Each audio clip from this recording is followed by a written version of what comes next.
നമസ്കാരം. ഉച്ചവാർത്തയിലേക്ക് സ്വാഗതം. ആദ്യം പ്രധാന വാർത്തകൾ.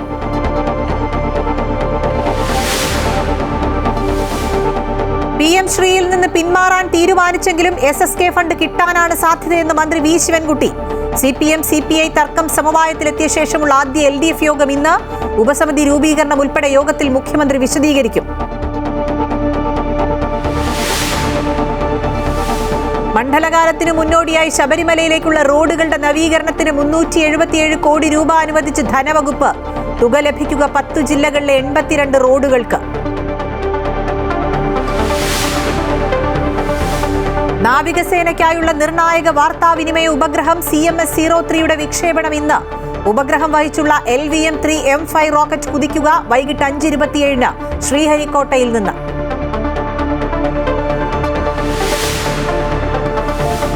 മഴയിൽ കൃഷി നശിച്ച കുട്ടനാട്ടിലെ നെൽകർഷകർ പ്രതിസന്ധിയിൽ.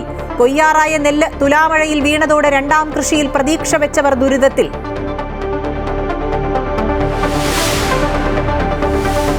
തദ്ദേശ തെരഞ്ഞെടുപ്പിൽ തിരുവനന്തപുരം കോർപ്പറേഷൻ പിടിക്കാൻ കോൺഗ്രസ്. KS ശബരിനാഥൻ കവടിയാറിൽ നിന്ന് ജനവിധി തേടിയേക്കും. VS ശിവകുമാർ, യൂത്ത് കോൺഗ്രസ് ജില്ലാ അധ്യക്ഷൻ നേമം ഷജീർ എന്നിവരും സ്ഥാനാർത്ഥികളായേക്കും. വനിതാ ഏകദിന ലോകകപ്പിലെ കന്നി കിരീടം തേടി ഇന്ത്യ. ദക്ഷിണാഫ്രിക്കയുമായുള്ള മത്സരം 3 മണി മുതൽ നവി മുംബൈയിൽ. ഇന്ത്യ ഓസ്ട്രേലിയ മൂന്നാം T20 അല്പസമയത്തിനകം. PM ശ്രീയിൽ നിന്ന് പിന്മാറാൻ തീരുമാനിച്ചെങ്കിലും SSK ഫണ്ട് കിട്ടാനാണ് സാധ്യതയെന്ന് മന്ത്രി വി ശിവൻകുട്ടി. കേന്ദ്ര വിദ്യാഭ്യാസ വകുപ്പ് സെക്രട്ടറിയുമായുള്ള ചർച്ച പോസിറ്റീവായിരുന്നു. 10-ന് തൊഴിൽ മന്ത്രിമാരുടെ യോഗമാണ്. അന്ന് കേന്ദ്ര വിദ്യാഭ്യാസ മന്ത്രിയെ കൂടെ കാണാൻ ശ്രമിക്കുമെന്ന് വി ശിവൻകുട്ടി പറഞ്ഞു. SSKയുടെ ഫണ്ട് നമ്മൾ വാങ്ങാൻ വേണ്ടിയുള്ള ശ്രമം നടത്തും. ഇവർ വളരെ പോസിറ്റീവാണ് SSK ഫണ്ടുമായിട്ട് ബന്ധപ്പെട്ട്. അത് സാധാരണഗതിയിലുള്ള ഒരു പ്രോസസ്സാണ്. എത്രയോ വർഷക്കാലമായിട്ടുള്ള ഒരു നടപടിക്രമം ഉണ്ടല്ലോ. അത് ഇതുമായിട്ടൊന്നും യാതൊരു ബന്ധമില്ല. ഞാൻ 10-ാം തീയതി അവിടെ ലേബർ മന്ത്രിമാരുടെ യോഗം ഡൽഹിയിലുണ്ട്. അന്ന് ഞാൻ ഡൽഹിക്ക് പോകുന്നുണ്ട്. അന്നൊരു കൂടിക്കാഴ്ച നടത്താൻ ശ്രമിക്കുന്നുണ്ട്. PM ശ്രീ വിവാദത്തിലെ താൽക്കാലിക പ്രശ്നപരിഹാര ശേഷമുള്ള ആദ്യ ഇടതുമുന്നണി യോഗം ഇന്ന് ചേരും. കരാർ ഒപ്പിട്ടതിലെ ആശയക്കുഴപ്പം യോഗത്തിൽ ചർച്ചയാകും. മന്ത്രിസഭ ഉപസമിതി രൂപീകരണം ഉൾപ്പെടെ മുഖ്യമന്ത്രി വിശദീകരിക്കും. CPM നേതൃയോഗങ്ങളും ഇന്നാണ്. PM ശ്രീയിൽ നിന്നും പിന്നോട്ടു പോകാൻ മന്ത്രിസഭാ യോഗം തീരുമാനമെടുത്തതോടെയാണ് ഇടതുമുന്നണിയിലെ പ്രശ്നങ്ങൾക്ക് താൽക്കാലിക പരിഹാരമായത്. ഇതോടെ മുന്നണിയിൽ തർക്കം അവസാനിച്ചെങ്കിലും യോഗത്തിലെ പ്രധാന ചർച്ച PM ശ്രീയെ കേന്ദ്രീകരിച്ചാകും. മന്ത്രിസഭാ ഉപസമിതി രൂപീകരിക്കാനുണ്ടായ സാഹചര്യം മുഖ്യമന്ത്രി LDF യോഗത്തിൽ വിശദീകരിക്കും. എന്നാൽ സമവായമായതിനാൽ മുന്നണി യോഗത്തിൽ വിമർശനം കടുപ്പിക്കേണ്ട എന്ന നിലപാടിലാണ് CPI. അതേസമയം കരാർ ഏകപക്ഷീയമായി ഒപ്പിട്ടതിനെ RJD ചോദ്യം ചെയ്യാനാണ് സാധ്യത. ഒപ്പം കേന്ദ്ര ഫണ്ട് നഷ്ടപ്പെടുത്തുന്നതിലെ ആശങ്കയും യോഗത്തിൽ ഉന്നയിച്ചേക്കും. ഇന്ന് 4 മണിക്ക് AKG സെന്ററിലാണ് യോഗം ചേരുക. CPIയുമായി നടന്ന തർക്കം തെരഞ്ഞെടുപ്പ് അടുത്ത സാഹചര്യത്തിൽ ഗുണം ചെയ്തേക്കില്ല എന്ന വിലയിരുത്തലിലാണ് പാർട്ടി ഘടകങ്ങൾ. സംസ്ഥാന നേതൃത്വത്തെ മറികടന്ന് പാർട്ടി ജനറൽ സെക്രട്ടറി എടുത്ത സമീപനമാണ് PM ശ്രീയിൽ പ്രശ്ന പരിഹാരത്തിന് വഴിയൊരുക്കിയത് എന്ന ചർച്ചയും നടക്കുന്നുണ്ട്.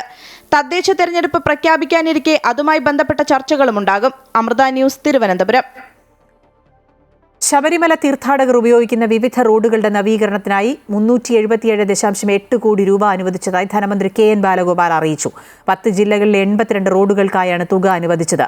തിരുവനന്തപുരം ജില്ലയിൽ 14 റോഡുകൾക്ക് 68 കോടി രൂപയും കൊല്ലത്ത് 15 റോഡുകൾക്ക് 54 കോടിയും പത്തനംതിട്ടയിൽ 6 റോഡുകൾക്ക് 40 കോടിയും ആലപ്പുഴയിൽ 9 റോഡുകൾക്ക് 36 കോടിയുമാണ് അനുവദിച്ചത്. കോട്ടയത്ത് 8 റോഡുകളും ഇടുക്കിയിൽ 5 റോഡുകളും എറണാകുളത്ത് 8 റോഡുകളും തൃശൂരിൽ 11 റോഡുകളും പാലക്കാട്ട് 5-ഉം മലപ്പുറത്ത് 1 റോഡിനുമാണ് തുക വകയിരുത്തിയിരിക്കുന്നത്. ശബരിമല തീർത്ഥാടനത്തോടനുബന്ധിച്ച് ഏറ്റവും കൂടുതൽ ഉപയോഗിക്കേണ്ടി വരുന്ന റോഡുകളാണ് പരിഗണിച്ചിട്ടുള്ളത്. ഈ റോഡുകളുടെ നവീകരണത്തിനും അടിസ്ഥാന സൗകര്യ വികസനത്തിനുമായാണ് തുക അനുവദിച്ചത്. നാവികസേനയ്ക്കായുള്ള നിർണായക വാർത്താവിനിമയ ഉപഗ്രഹം CMS-03യുടെ വിക്ഷേപണം ഇന്ന് നടക്കും.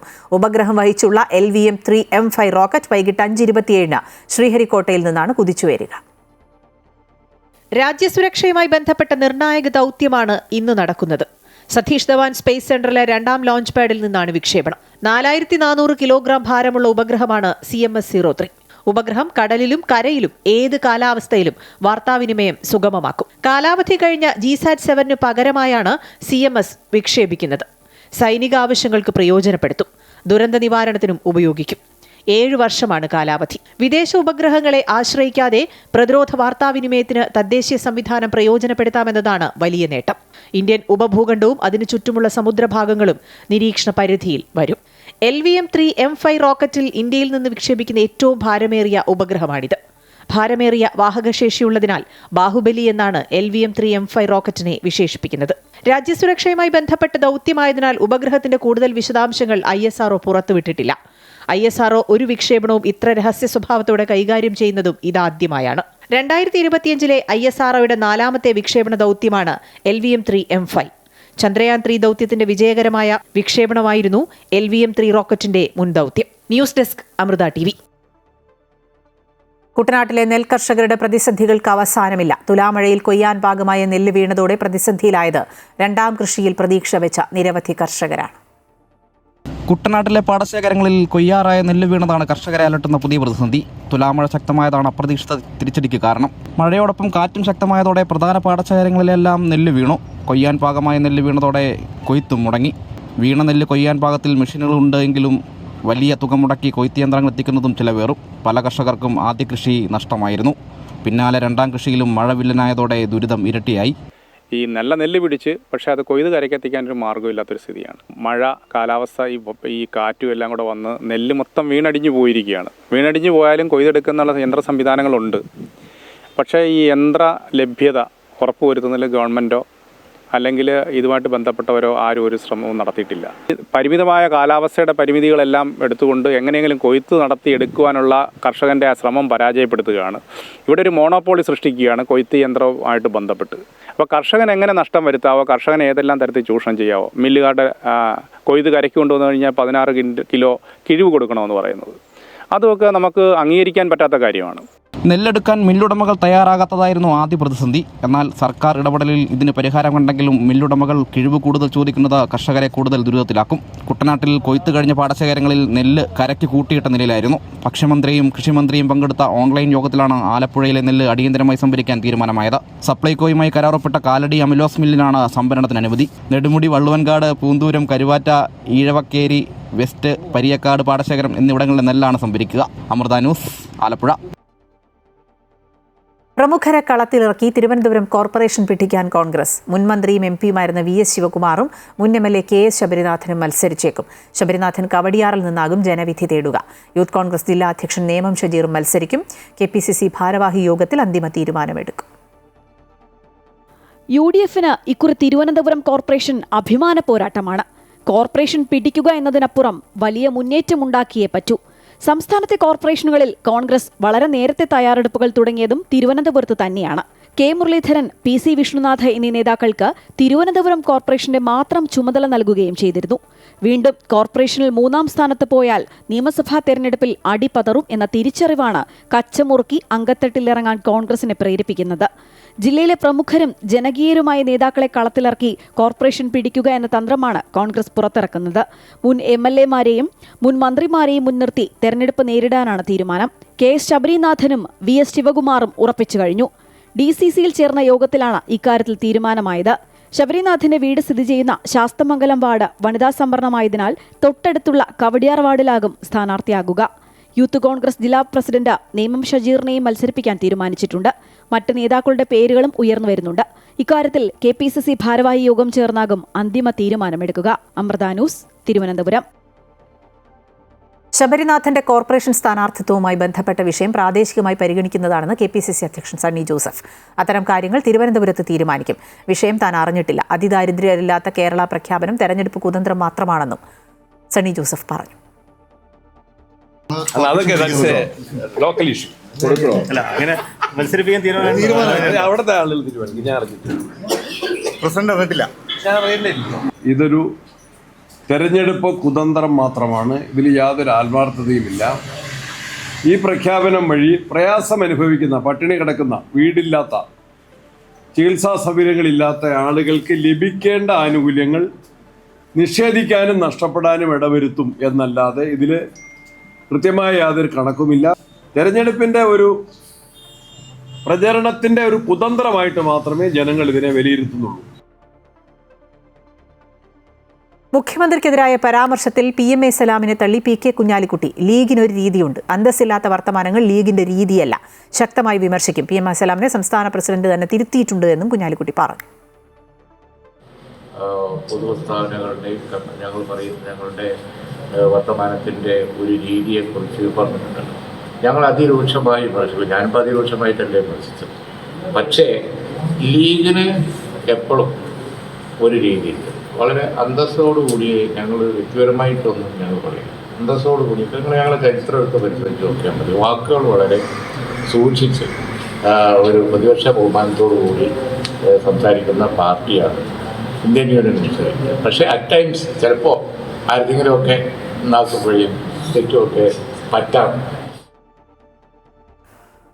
മുഖ്യമന്ത്രിക്കെതിരെ PM A സലാം നടത്തിയ പ്രസ്താവനയിൽ മുസ്ലിം ലീഗ് സംസ്ഥാന അധ്യക്ഷൻ നിലപാട് വ്യക്തമാക്കട്ടെ എന്ന് മന്ത്രി PM Muhammad Riyas. PM A സലാമിന്റെ ഭാഷയാണോ അവർക്ക് എന്ന് വ്യക്തമാകേണ്ടതുണ്ട് എന്ന് അദ്ദേഹം പറഞ്ഞു. ബഹുമാനപ്പെട്ട PK കുഞ്ഞാലിക്കുട്ടി സാഹിബൊക്കെ നിലപാട് വ്യക്തമാക്കട്ടെ. അതിനെക്കുറിച്ച് അവരുടെ അഭിപ്രായം അത് തന്നെയാണോ, ഈ ഭാഷ തന്നെയാണോ അവരുടെയും ഭാഷ എന്നുള്ളത് ബഹുമാനപ്പെട്ട മുസ്ലിം ലീഗിൻ്റെ സംസ്ഥാന അധ്യക്ഷനും ശ്രീ PK കുഞ്ഞാലിക്കുട്ടി സാഹിബും പറയട്ടെ. മുഖ്യമന്ത്രിയെ ഇപ്പോൾ നിങ്ങൾ പറഞ്ഞതുപോലെ ഉപയോഗിച്ച ഭാഷ, ആ ഭാഷയാണ് പാണക്കാട്ട് തങ്ങൾക്കും ശ്രീ PK കുഞ്ഞാലിക്കുട്ടിക്കും മുഖ്യമന്ത്രിയെക്കുറിച്ച് പറയാനുള്ളത് എന്നുള്ളത് അവർ വ്യക്തമാക്കട്ടെ. ഞാനിപ്പോൾ PK കുഞ്ഞാലിക്കുട്ടിയുടെ പ്രതികരണം വരുന്നതിന് മുമ്പുള്ള PM മുഹമ്മദ് റിയാസിന്റെ പ്രതികരണമാണ് കേട്ടത്. ശബരിമലയിലെ കട്ടിളപ്പാളി കടത്തി സ്വർണം കവർന്ന കേസിൽ ഉണ്ണികൃഷ്ണൻ പോറ്റിയുടെ അറസ്റ്റ് നാളെ രേഖപ്പെടുത്തും. നാളെ കോടതിയിൽ ഹാജരാക്കുന്ന പോറ്റിയെ കസ്റ്റഡിയിൽ ആവശ്യപ്പെട്ട് പ്രത്യേക അന്വേഷണ സംഘം അപേക്ഷ നൽകും. ശബരിമല ദ്വാരപാലക ശില്പങ്ങളുടെ പാളി കടത്തിയ കേസിൽ മാത്രമാണ് ഇപ്പോൾ അറസ്റ്റ് രേഖപ്പെടുത്തിയിട്ടുള്ളത്. പ്രത്യേക അന്വേഷണ സംഘം രജിസ്റ്റർ ചെയ്തിട്ടുള്ള 2 കേസുകളിൽ ഒരെണ്ണത്തിൽ മാത്രമാണ് നിലവിൽ ഉണ്ണികൃഷ്ണൻ പോറ്റിയുടെ അറസ്റ്റ് രേഖപ്പെടുത്തിയിട്ടുള്ളത്. നാളെ കട്ടിളപ്പാളി കടത്തി സ്വർണം കവർന്ന കേസിൽ ഉണ്ണികൃഷ്ണൻ പോറ്റിയുടെ അറസ്റ്റ് SIT രേഖപ്പെടുത്തും. റിമാൻഡിലുള്ള ഉണ്ണികൃഷ്ണൻ പോറ്റിയെ വീണ്ടും റാന്നി കോടതിയിൽ ഹാജരാക്കും. പോറ്റിയെ കസ്റ്റഡിയിൽ ആവശ്യപ്പെട്ട് പ്രത്യേക അന്വേഷണ സംഘം അപേക്ഷ നൽകും. അതേസമയം സ്വർണ്ണ കവർച്ചയുമായി ബന്ധപ്പെട്ട് സംശയനിഴലിലുള്ള Kalpesh, Vasudevan, Govardhan, smart creation CEO Pankaj Bhandari എന്നിവരെ അന്വേഷണ സംഘം നേരത്തെ ചോദ്യം ചെയ്ത് വിട്ടയച്ചിരുന്നു. പോറ്റിയെ കസ്റ്റഡിയിൽ വാങ്ങുമ്പോൾ ഇവരെ വീണ്ടും ചോദ്യം ചെയ്യാൻ വിളിപ്പിക്കും. ബാംഗ്ലൂർ, ഹൈദരാബാദ്, ചെന്നൈ കേന്ദ്രീകരിച്ചുള്ള പ്രത്യേക അന്വേഷണ സംഘത്തിന്റെ പരിശോധനയിൽ ശബരിമലയിൽ നിന്നും കാണാതായി എന്ന് കരുതപ്പെടുന്ന കുറച്ച് സ്വർണം കണ്ടെത്തിയിട്ടുണ്ട്. എന്നാൽ ശബരിമലയിൽ നിന്നും സ്വർണം ഇനിയും കണ്ടെത്താനുണ്ട് എന്ന നിഗമനത്തിലാണ് പ്രത്യേക അന്വേഷണ സംഘം. കേസിലെ മറ്റൊരു പ്രതിയായ മുൻ ശബരിമല എക്സിക്യൂട്ടീവ് ഓഫീസർ മുരാരി ബാബുവിനെ 13 വരെയാണ് റിമാൻഡ് ചെയ്തിരിക്കുന്നത്. നാളെ മുരാരി ബാബുവിന്റെ ജാമ്യാപേക്ഷ റാന്നി കോടതിയിൽ സമർപ്പിക്കും. Amrita news, Thiruvananthapuram. Kozhikode Thamarassery fresh cut സമരം അക്രമാസക്തമായതിന് പിന്നിൽ DIG യതീഷ് ചന്ദ്ര ഗൂഢാലോചന നടത്തിയെന്ന ആരോപണവുമായി കർഷക കോൺഗ്രസ്. സംഭവത്തിൽ അന്വേഷണം ആവശ്യപ്പെട്ട് കർഷക കോൺഗ്രസ് കോഴിക്കോട് ജില്ലാ പ്രസിഡന്റ് അഡ്വക്കേറ്റ് ബിജു കണ്ണന്തറ മുഖ്യമന്ത്രിക്കും DGPക്കും പരാതി നൽകി. കമ്പനി ഉടമകളും പോലീസും തമ്മിൽ ഗൂഢാലോചന നടന്നിട്ടുണ്ട് എന്ന് പരാതിയിൽ പറയുന്നു. ഫ്രഷ് കട്ട് അറവ് മാലിന്യ സംസ്കരണ പ്ലാന്റിനെതിരെ സമാധാനപരമായി നടന്ന സമരം സംഘർഷത്തിലേക്ക് എത്തിക്കാൻ പോലീസിന്റെ ഭാഗത്തു നിന്ന് ശ്രമങ്ങളുണ്ടായെന്നും ഇതിന് പിന്നിൽ DIG യതീഷ് ചന്ദ്രയാണെന്നുമാണ് കർഷക കോൺഗ്രസിന്റെ ആരോപണം. ഇതിൽ അന്വേഷണം വേണമെന്നാവശ്യപ്പെട്ടാണ് കർഷക കോൺഗ്രസ് കോഴിക്കോട് ജില്ലാ പ്രസിഡന്റ് അഡ്വക്കേറ്റ് ബിജു കണ്ണന്തറ DGPക്കും മുഖ്യമന്ത്രിക്കും പരാതി നൽകിയത്. പ്ലാന്റിലേക്ക് കോഴിമാലിന്യവുമായി വന്ന വാഹനം സമരക്കാർക്കിടയിലൂടെ ബലമായി കടത്തിവിടാൻ പോലീസ് ശ്രമിച്ചതാണ് അക്രമ സംഭവങ്ങൾക്ക് കാരണമായതെന്നും ആരോപിക്കുന്നു. പോലീസ് ടിയർ ഗ്യാസും ഗ്രനേഡും എറിഞ്ഞതോടെ സമരക്കാർ ചിതറിയോടിയപ്പോഴാണ് പ്ലാന്റിന് സമീപം തീവെപ്പ് നടന്നത്. ഇതിൽ കമ്പനി ഉടമകളും പോലീസും തമ്മിൽ ഗൂഢാലോചന നടന്നിട്ടുണ്ടെന്നും പരാതിയിൽ പറയുന്നു. അതേസമയം ഫ്രഷ് കട്ട് തുറക്കുന്നതുമായി ബന്ധപ്പെട്ട് സംഘർഷാവസ്ഥയുണ്ടാകാൻ സാധ്യതയുള്ളതിനാൽ നവംബർ 1 മുതൽ 7 വരെ കളക്ടർ പ്രദേശത്ത് നിരോധനാജ്ഞ പ്രഖ്യാപിച്ചിട്ടുണ്ട്. പ്ലാന്റിന്റെ 300 മീറ്റർ ചുറ്റളവ്, പ്ലാന്റിനും അമ്പായത്തോടിനും ഇടയിലെ റോഡിന്റെ ഇരുവശത്തുമുള്ള 50 മീറ്റർ പ്രദേശം, അമ്പായത്തോട് ജംഗ്ഷന്റെ 100 മീറ്റർ ചുറ്റളവ് എന്നിവിടങ്ങളിലാണ് നിരോധനാജ്ഞ. ഈ പ്രദേശങ്ങളിൽ 4 അതിൽ കൂടുതലോ ആളുകൾ ഒരുമിച്ച് കൂടുന്നതിനും ഏതെങ്കിലും രീതിയിലുള്ള പ്രതിഷേധമോ പൊതുപരിപാടികളോ പ്രകടനങ്ങളോ നടത്തുന്നതിനും വിലക്ക് ഏർപ്പെടുത്തിയിട്ടുണ്ട്. എന്നാൽ ഫ്രഷ് കട്ട് തുറക്കുന്നതിനെതിരെ പ്രതിഷേധം ശക്തമാക്കാൻ തന്നെയാണ് സമരസമിതിയുടെ തീരുമാനം. അമൃത ന്യൂസ്, കോഴിക്കോട്. കാസർഗോഡ് തെക്കിലിൽ ദേശീയപാത നിർമ്മാണ പ്രദേശത്ത് സംഘർഷാവസ്ഥ. റോഡ് നിർമ്മാണത്തിനായി സ്ഥലത്തെ വീടുൾപ്പെടെ പൊളിച്ചു മാറ്റുന്നതുമായി ബന്ധപ്പെട്ടാണ് സംഘർഷം. നഷ്ടപരിഹാരം ലഭിച്ചാൽ വീടൊഴിഞ്ഞു പോകാമെന്ന നിലപാടിലാണ് പ്രദേശത്തെ വീട്ടുകാർ. വീട് പൊളിക്കുന്നതുമായി ബന്ധപ്പെട്ടുണ്ടായിരുന്ന സ്റ്റേ നീങ്ങിയിട്ടുണ്ടെന്ന് അറിയിച്ചാണ് വൻ പോലീസ് സന്നാഹവുമായി കരാർ കമ്പനി അധികൃതർ എത്തിയത്. എന്നാൽ കരാർ കമ്പനി വീട് പൊളിക്കാനായി നോട്ടീസ് നൽകിയിട്ടില്ല എന്ന് നാട്ടുകാർ പറയുന്നു. ദേശീയപാതയിൽ നിർമ്മാണം പുരോഗമിക്കുന്ന ബേവിഞ്ച തെക്കലിൽ സർവീസ് റോഡ്, ഡ്രെയിനേജ് എന്നിവ ഇല്ലാത്തതും നാട്ടുകാരുടെ പ്രതിഷേധത്തിനിടയാക്കിയിരിക്കുകയാണ്.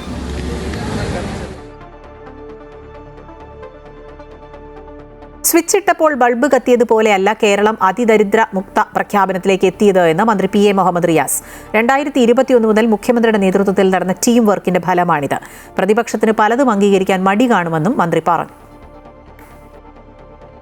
പ്രതിപക്ഷത്തെ സംബന്ധിച്ചിടത്തോളം അത് അംഗീകരിക്കുന്നതിന് എന്തോ മടിയുള്ളത് പോലെയാണ്. അതൊരു വസ്തുതയാണ്. ഒരു സ്വിച്ച് ഇട്ടപ്പോൾ ബൾബ് കത്തുന്നത് പോലെ പെട്ടെന്ന് ഈ തീരുമാനം നടപ്പിലായതല്ല. കേരളത്തിന്റെ മുഖ്യമന്ത്രി മുതൽ പഞ്ചായത്ത് മെമ്പർ വരെയുള്ളവർ ഒരു മനസ്സും ഒരു ശരീരവും പോലെ പ്രയത്നിച്ചു, ഇടപെട്ടു. ഉദ്യോഗസ്ഥർ എല്ലാവരും ഇടപെട്ടു. എല്ലാ സംവിധാനങ്ങളും ചലിച്ചു. കുടുംബശ്രീ പോലുള്ള സംവിധാനങ്ങൾ, എല്ലാ സംവിധാനങ്ങളും ചലിച്ചു. അങ്ങനെ എല്ലാവരും ഒരു മനസ്സും ഒരു ശരീരവും പോലെ കഠിനാധ്വാനം ചെയ്തതിന്റെ ഭാഗമായിട്ടാണ് 2021 മെയ് 20 മുതൽ തുടർന്ന ഈ പ്രക്രിയ 2025 നവംബർ 1 ആകുമ്പോൾ ഏകദേശം 4-4.5 കൊല്ലമാകുമ്പോൾ യാഥാർത്ഥ്യമാകുന്നത്. ആന്ധ്രാപ്രദേശിലെ ശ്രീകാകുളത്ത് ക്ഷേത്രത്തിലുണ്ടായ തിക്കിലും തിരക്കിലും പെട്ട് 10 പേർ മരിച്ച സംഭവത്തിൽ ക്ഷേത്ര ഉടമയ്ക്കെതിരെ നരഹത്യയ്ക്ക് കേസ്. പരിക്കേറ്റ 2 പേരുടെ നില ഇപ്പോഴും ഗുരുതരമായി തുടരുകയാണ്. കാസിബുഗ ശ്രീ വെങ്കടേശ്വര സ്വാമി ക്ഷേത്രം ഉടമ ഹരി മുകുന്ദ പാണ്ഡെക്കെതിരെയാണ് കേസെടുത്തത്. ഉത്സവം സംഘടിപ്പിക്കുന്നതിൽ മുൻകൂർ അനുമതിയോ മതിയായ സുരക്ഷയോ ഉണ്ടായിരുന്നില്ല. ഉത്സവത്തെക്കുറിച്ചും സാധ്യതയുള്ള ജനക്കൂട്ടത്തെക്കുറിച്ചും പോലീസിനെയോ ജില്ലാ ഭരണകൂടത്തെയോ അറിയിക്കുന്നതിലും ക്ഷേത്ര അധികൃതർ പരാജയപ്പെട്ടുവെന്ന് ജില്ലാ പോലീസ് മേധാവി KV മഹേശ്വര റെഡ്ഡി പറഞ്ഞു. It's a private temple where a private person has constructed in his private land and he hasn't taken any permissions also and he hasn't informed about today's program to the local police also. ഈ സാഹചര്യത്തിലാണ് കുറ്റകരമായ നരഹത്യാ വകുപ്പ് പ്രകാരം police കേസെടുത്തിരിക്കുന്നത്. ക്ഷേത്ര പരിസരത്തിന് ഉൾക്കൊള്ളാനാകുന്നതിലും 7-8 ഇരട്ടിയോളം ജനങ്ങളാണ് കാശിബുഗയിലെ വെങ്കടേശ്വര സ്വാമി ക്ഷേത്രത്തിൽ കഴിഞ്ഞ ദിവസം എത്തിയത്. ചിന്ന തിരുപ്പതി എന്നറിയപ്പെടുന്ന ഈ ക്ഷേത്രം 4 മാസം മുൻപാണ് വിശ്വാസികൾക്ക് തുറന്നു നൽകിയത്. സംഭവത്തിൽ ആന്ധ്രാപ്രദേശ് സർക്കാർ പ്രഖ്യാപിച്ച പ്രത്യേക അന്വേഷണം തുടരും. 4 ക്ഷേത്ര ജീവനക്കാരെയും കസ്റ്റഡിയിലെടുത്തിട്ടുണ്ട്. മരിച്ചവരുടെ ആശ്രിതർക്ക് 2 ലക്ഷം രൂപ വീതം പ്രധാനമന്ത്രിയുടെ ദുരിതാശ്വാസ നിധിയിൽ നിന്ന് കൈമാറും. പരിക്കേറ്റവർക്ക് 1/2 ലക്ഷം രൂപ വീതവും നൽകും. News desk Amrita TV. ഡൽഹിയിൽ വായുമലിനീകരണം അതിരൂക്ഷമാണ്. വായുമലിനീകരണം കുറയ്ക്കാൻ നിയന്ത്രണങ്ങൾ കടുപ്പിച്ചിരിക്കുകയാണ് ഡൽഹി സർക്കാർ. ഡൽഹിക്ക് പുറത്ത് രജിസ്റ്റർ ചെയ്ത പഴയ ചരക്കു വാഹനങ്ങൾക്ക് വിലക്കേർപ്പെടുത്തി. ഡൽഹി കൂടുതൽ നിയന്ത്രണങ്ങളിലേക്ക് കടക്കാനാണ് സാധ്യത. പലയിടത്തും വായു ഗുണനിലവാര സൂചിക 350 മുകളിലാണ്. ചാന്ദിനി ചൌക്ക് അടക്കമുള്ള ചിലയിടങ്ങളിൽ സൂചിക 400-നടുത്തെത്തി. സ്വിസ് കമ്പനിയായ IQ എയറിന്റെ കണക്കനുസരിച്ച് 2018 മുതൽ 24 വരെ തുടർച്ചയായി 7 വർഷത്തേക്ക് ലോകത്തിലെ ഏറ്റവും മലിനമായ തലസ്ഥാനത്തിന്റെ പട്ടികയിൽ ഡൽഹി 1-ാം സ്ഥാനത്താണ്. വായു മലിനീകരണത്തിന് പരിഹാരം കാണാനായി ഇന്ത്യൻ ഇൻസ്റ്റിറ്റ്യൂട്ട് ഓഫ് ടെക്നോളജി കാൺപൂരും ഡൽഹി സർക്കാരും ചേർന്ന് ചൊവ്വാഴ്ച നടത്തിയ ക്ലൗഡ് സീഡിംഗ് വഴിയുള്ള മഴ പരീക്ഷണം പാളിയതും സാഹചര്യം രൂക്ഷമാക്കിയിട്ടുണ്ട്. അസുഖബാധിതരുടെ എണ്ണത്തിൽ വലിയ വർധനയാണ് ഉണ്ടാകുന്നത്. വീണ്ടും ക്ലൗഡ് സീഡിംഗ് നടത്താനും ആലോചനയുണ്ട്. News desk Amrita news. മൊസാംബിക്കിലെ ബോട്ട് അപകടത്തിൽ മരിച്ച ഇന്ദ്രജിത്തിന്റെ മൃതദേഹം ജന്മനാട് ഏറ്റുവാങ്ങി. പിറവം വെളിയനാട് സ്വദേശിയാണ് ഇന്ദ്രജിത്ത്. സംസ്കാര ചടങ്ങുകൾ വീട്ടുവളപ്പിൽ നടത്തി. ഈ മാസം 16-നാണ് മൊസാംബിക്കിലുണ്ടായ ബോട്ട് അപകടത്തിൽ ഇന്ദ്രജിത്തും കൊല്ലം സ്വദേശി ശ്രീരാഗും മരിച്ചത്. രാവിലെ 7:15-ഓടെയാണ് 22-കാരനായ ഇന്ദ്രജിത്തിന്റെ മൃതദേഹം കൊച്ചി അന്താരാഷ്ട്ര വിമാനത്താവളത്തിലേക്ക് എത്തിച്ചത്. തുടർന്ന് ജന്മനാടായ പിറവം വെളിയനാടിലേക്ക് കൊണ്ടുപോയി. ഉച്ചയോടെ വീട്ടുവളപ്പിൽ സംസ്കാര ചടങ്ങുകൾ നടന്നു. ഒക്ടോബർ 16-നാണ് ആഫ്രിക്കൻ രാജ്യമായ മൊസാംബിക്കിലെ ബെയ്റ തുറമുഖത്ത് വെച്ച് ഇന്ദ്രജിത്ത് ഉൾപ്പെട്ട ബോട്ട് അപകടത്തിൽപ്പെട്ടത്. ഇന്ദ്രജിത്ത് ഉൾപ്പെടെ 21 പേരാണ് ബോട്ടിലുണ്ടായിരുന്നത്. ഷാർജ ആസ്ഥാനമായുള്ള Aries marine and engineering service കമ്പനിയിലെ ജോലിക്കാരായിരുന്നു ഇവർ. ശക്തമായ തിരയിൽപ്പെട്ട് മറിഞ്ഞ ബോട്ടിൽ നിന്നും കോന്നി സ്വദേശി ആകാശ് ഉൾപ്പെടെ 16 പേർ രക്ഷപ്പെട്ടു. മലയാളികളായ ഇന്ദ്രജിത്തും കൊല്ലം സ്വദേശി ശ്രീരാഗും അപകടത്തിൽ മരിച്ചു. ശ്രീരാഗിന്റെ മൃതദേഹം കഴിഞ്ഞയാഴ്ച നാട്ടിലെത്തിച്ചിരുന്നു. അപകടത്തിന് ഏതാനും ദിവസങ്ങൾ മുൻപാണ് ഇന്ദ്രജിത്ത് മൊസാംബിലേക്ക് പോയത്. വെളിയനാട് സ്വദേശി KN സന്തോഷിന്റെയും ഷീനയുടെയും 3 മക്കളിൽ മൂത്തയാളാണ് ഇന്ദ്രജിത്ത്. അമൃത ന്യൂസ്, കൊച്ചി. കൊച്ചിയിൽ അമീബിക് മസ്തിഷ്ക ജ്വരം സ്ഥിരീകരിച്ചു. ഇടപ്പള്ളിയിൽ ജോലി ചെയ്യുന്ന ലക്ഷദ്വീപ് സ്വദേശിക്കാണ് രോഗബാധ. കൊച്ചിയിലെ സ്വകാര്യ ആശുപത്രിയിൽ ചികിത്സയിൽ കഴിയുന്ന രോഗിയുടെ ആരോഗ്യനില തൃപ്തികരമാണെന്ന് ജില്ലാ മെഡിക്കൽ ഓഫീസർ അറിയിച്ചു. ഇയാളുടെ ആദ്യ 2 സാമ്പിളുകൾ നെഗറ്റീവായിരുന്നു. 3ാമതും നടത്തിയ പരിശോധനയിലാണ് രോഗബാധ സ്ഥിരീകരിച്ചത്. തൃശൂർ ദേശമംഗലത്ത് പേപ്പട്ടി ആക്രമണത്തിൽ നിരവധി പേർക്ക് പരിക്ക്. ഇന്നലെ വൈകിട്ടോടെയാണ് സംഭവം.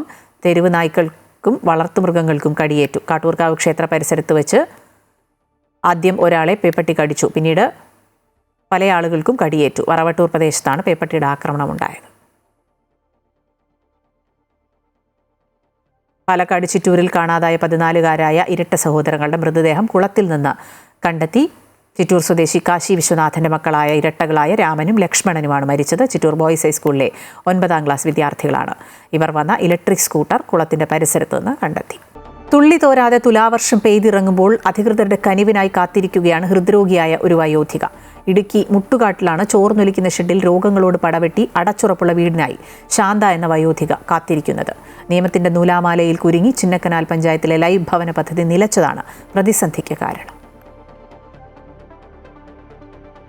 അടച്ചുറപ്പുള്ള മഴ നനയാത്ത ഒരു വീട്, ഇതാണ് ചിന്നക്കനാൽ മുട്ടുകാട് സ്വദേശിനി ശാന്തയുടെയും കുടുംബത്തിന്റെയും സ്വപ്നം. ലൈഫ് ഭവന പദ്ധതിയിൽ പണം കിട്ടുമെന്ന പ്രതീക്ഷയിൽ വീടിനായി കെട്ടിയ തറയിൽ നിറയെ കാട്ടുപടർപ്പുകൾ നിറഞ്ഞു. ഉദ്യോഗസ്ഥർ പറയുന്ന നിയമപ്രശ്നങ്ങളൊന്നും ഇവർക്ക് മനസ്സിലാകുന്നില്ല. ഇനി എന്താ എന്ന ചോദ്യത്തിന് മാത്രം ആർക്കും മറുപടിയുമില്ല. SC വിഭാഗത്തിൽപ്പെട്ട 67-കാരിയായ ശാന്ത ഗോപാലന് വർഷങ്ങളുടെ കാത്തിരിപ്പിനൊടുവിലാണ് ലൈഫ് ഭവന പദ്ധതിയിൽ വീട് അനുവദിച്ചത്. വിധവയായ ഇവർ ഹൃദയ സംബന്ധമായ അസുഖത്തെ തുടർന്ന് ചികിത്സയിലുമാണ്. ലൈഫ് പദ്ധതിയിൽ ഉൾപ്പെട്ടതോടെ അപകടാവസ്ഥയിലായിരുന്ന വീട് പൊളിച്ചുമാറ്റി താൽക്കാലിക ഷെഡിലേക്ക് താമസം മാറി. പുതിയ വീടിനായി തറയും നിർമ്മിച്ചു.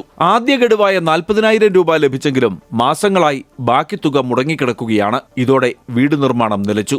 ഒന്നും നനയാതെ ആക്കി കിട്ടിയാൽ മതിയായിരുന്നു. എല്ലാത്തിലും കയറി കിടക്കാറുണ്ട്. ഈ അതിലേതിലൊന്നും പോകാതെ എന്റെ കൊച്ചുങ്ങളെ ഇട്ടേച്ച് ഈ വീട് പൊളിച്ച് അന്ന് ഒളിങ്ങിങ്ങനെ പോയി അയലോക്കത്ത് പോയി കിടക്കുന്നതാ. കനത്ത മഴയിൽ താൽക്കാലിക ഷെഡിൽ വെള്ളവും ചെളിയും നിറഞ്ഞു. ഇതോടെ രോഗിയായ ശാന്ത അയൽ വീട്ടിലാണ് അന്തിയുറങ്ങുന്നത്. ലൈഫ് ഭവന പദ്ധതിയിൽ ഏറ്റവും അർഹതപ്പെട്ടവരാണ് ശാന്തയും കുടുംബവുമെന്ന് പഞ്ചായത്ത് ഉദ്യോഗസ്ഥരും പറയുന്നു. ചിന്നക്കനാൽ പഞ്ചായത്തിൽ നിലനിൽക്കുന്ന വിജിലൻസ് അന്വേഷണവും റവന്യൂ വകുപ്പിന്റെ നിയമങ്ങളുമാണ് സാധാരണക്കാരെ ദുരിതത്തിലാക്കുന്നത്. MC Boban, Amrita news, Idukki.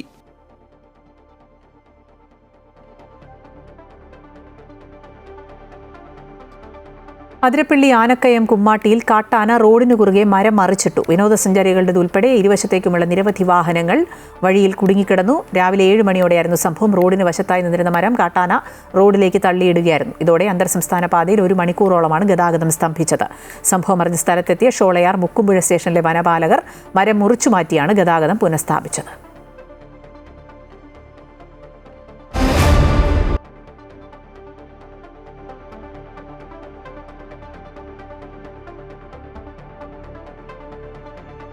വനിതാ ക്രിക്കറ്റ് ലോകകപ്പ് ഫൈനൽ ഇന്ന് നടക്കുകയാണ്. ദക്ഷിണാഫ്രിക്കയാണ് എതിരാളികൾ. നവി മുംബൈയിലെ DY പാട്ടീൽ സ്റ്റേഡിയത്തിൽ 3 മണി മുതലാണ് മത്സരം. 7 തവണ ചാമ്പ്യന്മാരായ ഓസ്ട്രേലിയയെ സെമിയിൽ 5 വിക്കറ്റിന് കീഴടക്കിയ ആത്മവിശ്വാസത്തിലാണ് ഇന്ത്യ ഇറങ്ങുന്നത്. മഴ വില്ലനാകുമോ എന്ന ആശങ്കയുണ്ട്. ടീമിന് വിജയാശംസകൾ നേർന്ന് ഇന്ത്യൻ പുരുഷ ടീം അംഗങ്ങൾ രംഗത്തെത്തി. ഇന്ത്യൻ ക്രിക്കറ്റ് കൺട്രോൾ ബോർഡ് തയ്യാറാക്കിയ വീഡിയോയിലാണ് ആശംസകൾ അറിയിച്ചത്. The very best for the World Cup final. Just enjoy the occasion. Be yourself. I think you have had an amazing campaign till now.